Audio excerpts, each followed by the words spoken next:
روزے کے سلسلے میں کچھ مسائل ہیں، اور سب سے پہلا مسئلہ جو ہے وہ نیت کا مسئلہ ہے، اور نیت ہر کام کے اندر ضروری ہے، اسی طرح جو ہے وہ روزے کی حالت میں بھی نیت ضروری ہے۔ اس کی کیا دلیل ہے؟ آپ علیہ الصلوۃ والسلام نے فرمایا انما الاعمال بالنیات، کہ عملوں کا دار و مدار نیت کے اوپر ہے۔ تو نیت ہماری ضروری ہونی چاہیے کہ ہم نے روزہ کس لیے رکھنا ہے، اور اخلاص بھی ہونا چاہیے کہ روزہ اللہ رب العالمین وحدہ لا شریک کے لیے روزہ رکھنا۔ اگر آپ نے روزہ کسی کو دکھانے کے لیے رکھا تو آپ علیہ الصلوۃ والسلام نے فرمایا من صلی یرائی فقد اشرک ومن صام یرائی فقد اشرک ومن تصدق یرائی فقد اشرک، کہ جس نے نماز دکھلاوے کے لیے پڑھی اس نے اللہ کے وحدہ لا شریک کے ساتھ شرک کی، اور جس نے روزہ دکھلاوے کے لیے رکھا اس نے اللہ کے ساتھ شرک کی۔ اسی طریقے سے جس نے صدقہ جو ہے وہ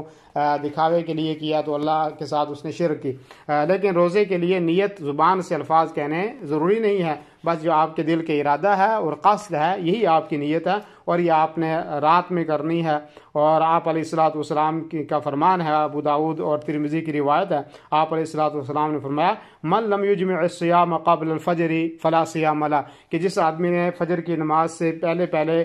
روزے کی نیت نہیں کی اس کا روزہ نہیں ہے۔ تو رات سے آدمی روزے کی نیت کر سکتا ہے، اسی طرح جو ہے فجر سے پہلے نیت کر، لیکن انشاءاللہ میں نے آج کا روزہ رکھنا ہے۔ زبان سے کوئی بھی الفاظ کہنا درست